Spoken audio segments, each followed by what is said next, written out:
Welcome to Together at GRCC. This is our first video episode. It's one of a 4-part series to welcome President Rogalski.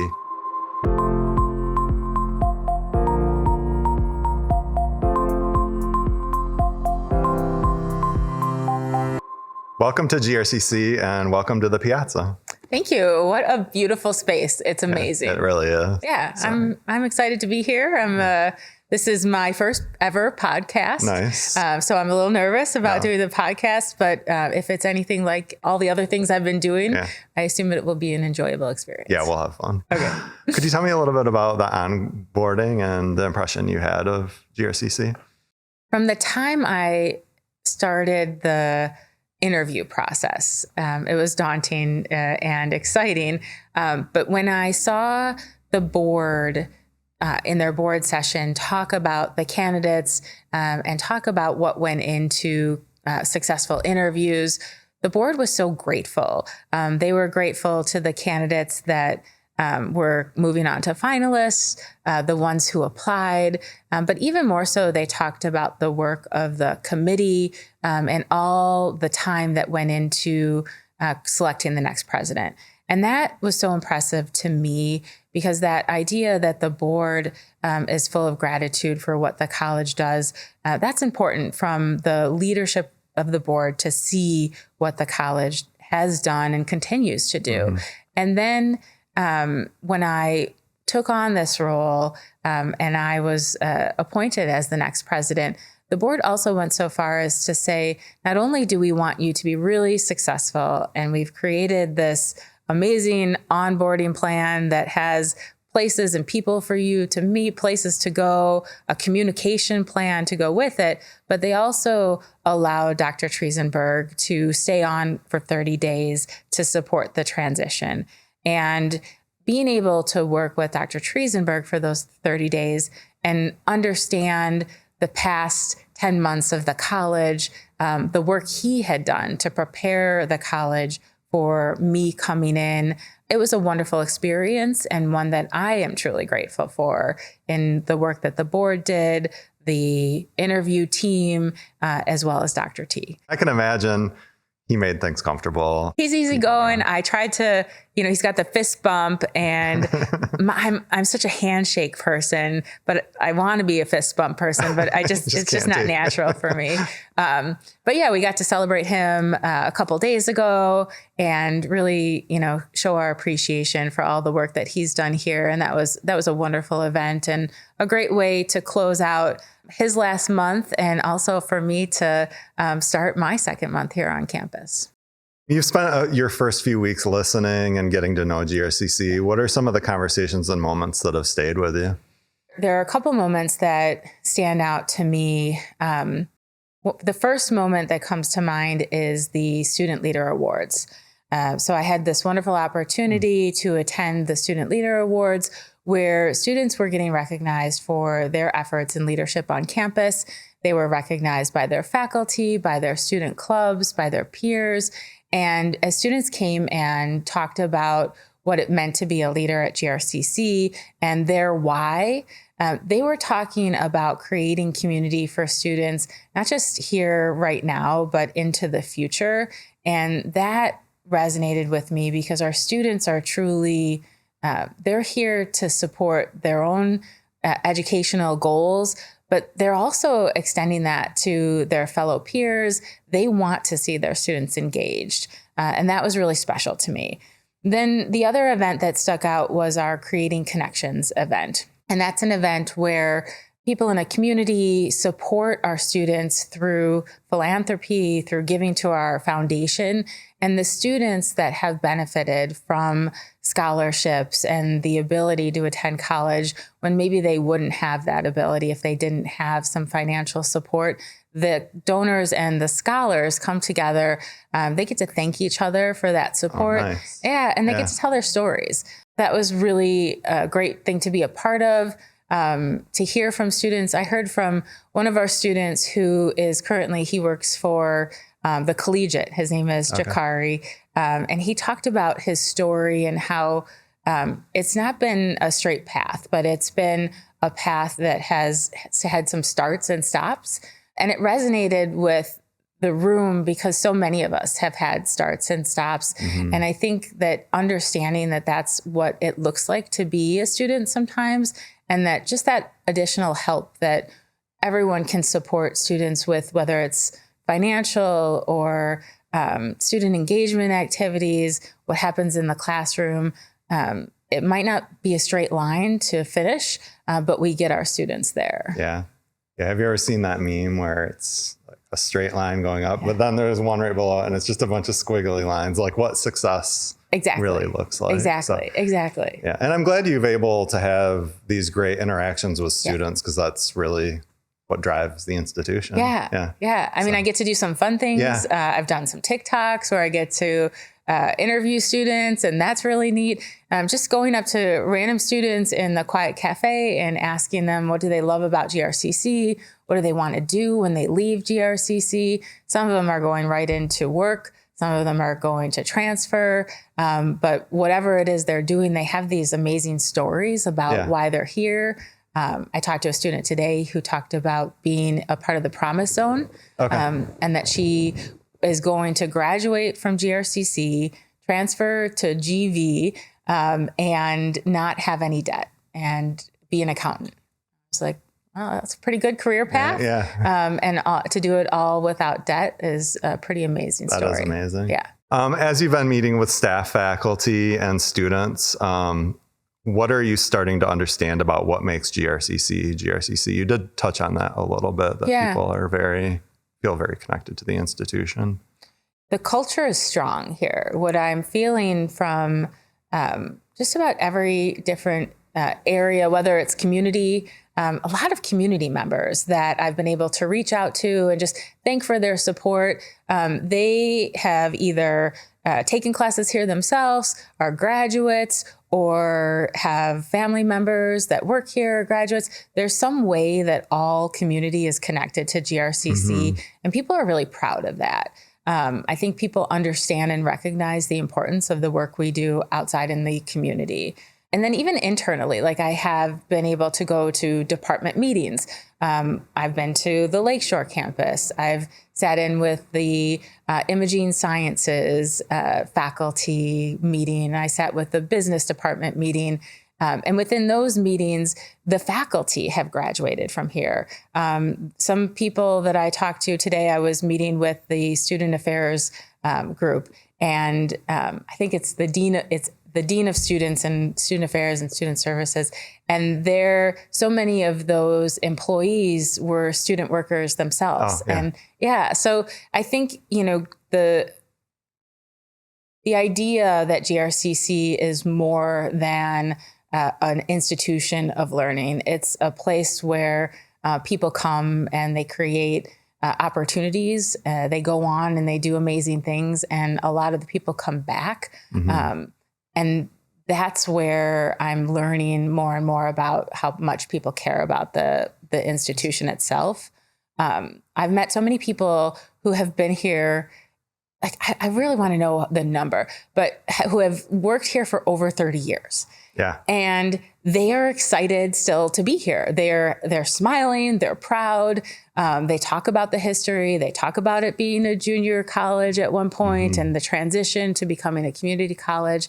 I think it's rare to be in a place where so much transition and change has happened in such a short time, and yet people are still so excited and proud and have a hope for the future. Sometime wear a GRCC t-shirt out when you go get a cup of coffee and stuff, and you will see people will talk to you about GRCC if you're wearing something that says GRCC on it. If you haven't had that experience already. I've experienced it. So I was at, before I started, my husband and I were coming to town to kind of scope out, where we were going to live. And we went to Butcher's Union for dinner. Nice. Yeah. Amazingly, we got in. On a Tuesday night, it was crazy busy, but we got a table, and they come to the table and they ask, what are you celebrating anything special? I think that's something that they traditionally ask. And my husband was like, yeah, we are. My wife is the new president of GRCC. And the waiter was very kind, and he was like, well, that's great. And he told the owner and the staff. And so when we were leaving, everybody, we said goodbye to everyone, and I heard some of the people at the front table, and they said, "Go Raiders!" And so it was really neat. People are connected, and they were excited.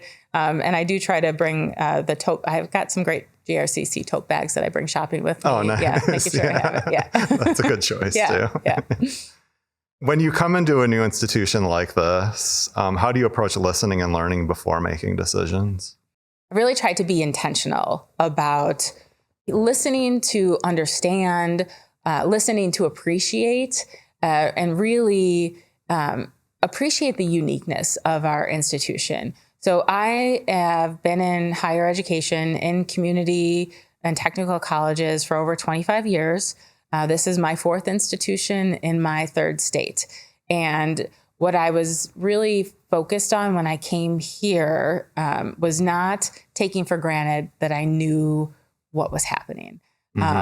Even the acronyms that we have here, they're the same acronyms that I've known in other places, but they mean very different things. And so I think higher ed, we're known for our acronyms. Yeah. I mean, it was nice.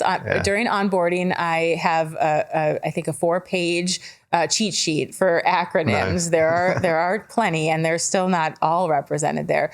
But I think I wanted to make sure that I didn't assume I knew already. Mm-hmm. And that has helped me a lot, because there's a lot of unique things about GRCC, the way we approach supporting students in their learning, the way we approach how we're here on the Grand Rapids campus, at the MTech, in the Lakeshore, and supporting those students.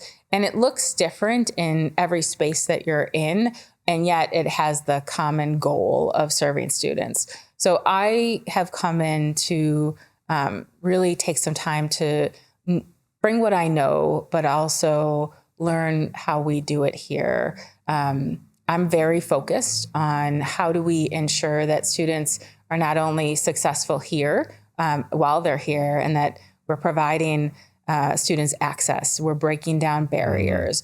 We are ensuring that students can be successful, but then also, what are they doing when they leave us? What does it look like when a student graduates from GRCC, whether it's here, whether it's somebody in the workforce program or somebody at Lakeshore, and what are they doing afterwards? Are they able to go into a career that's going to provide them with a living wage to help support their family? Mm. Are they going into a transfer program at Grand Valley or at Ferris or one of our other close partners, and not only transferring, but getting a bachelor's degree and then going out and being able to have a living wage? So those are the things I'm listening for. Where do we have opportunity to make sure that we're keeping our eye on our students now, but also into the future? Sure. What's something you've seen or experienced so far that makes you think this is special, we need to hold on to this? Yeah, I think it's the way that we individually think about our students as who they are as people. So this morning I had that chance to meet with people from the Dean of Students area, their department, and I talked to some of the staff from the Woodrick Center, and they talked about really creating that sense of belonging for students, being seen for who you are as a human first, and then as a student with an educational goal. But I see that all around campus, and I see that from multiple places, not just in the Woodrick Center. I see it in our faculty. I see it in opening the new tutoring center in the social sciences area. There's lots of ways in which we're trying to make sure that we're supporting students where they are, and we're being the college that student needs, not that students need to make sure that they're changing for us. And sometimes that's hard to do because it takes a lot of resources. It takes a lot of focus on making sure that we're where students are, and that's always changing. But I see that here, and I see that there's a dedication to that. Yeah, and there is, talking about that, there's different categories of students. But you could talk to a student who did well in high school, had a 4.0, but they might have trouble with transportation. Yeah. But there's, somebody older that just wants to take a class for fun. Yeah. I mean, it's everything to everyone. And it's such an interesting environment and fun environment to be in. I actually met the students that you're talking about, so I was right here in the ATC.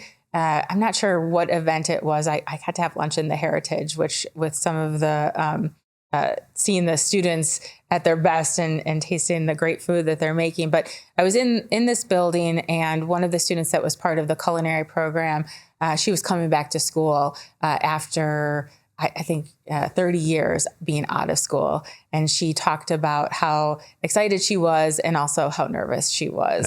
Yeah. And then I talked to a student this morning in the Quiet Cafe, and she was saying how she's a young mother.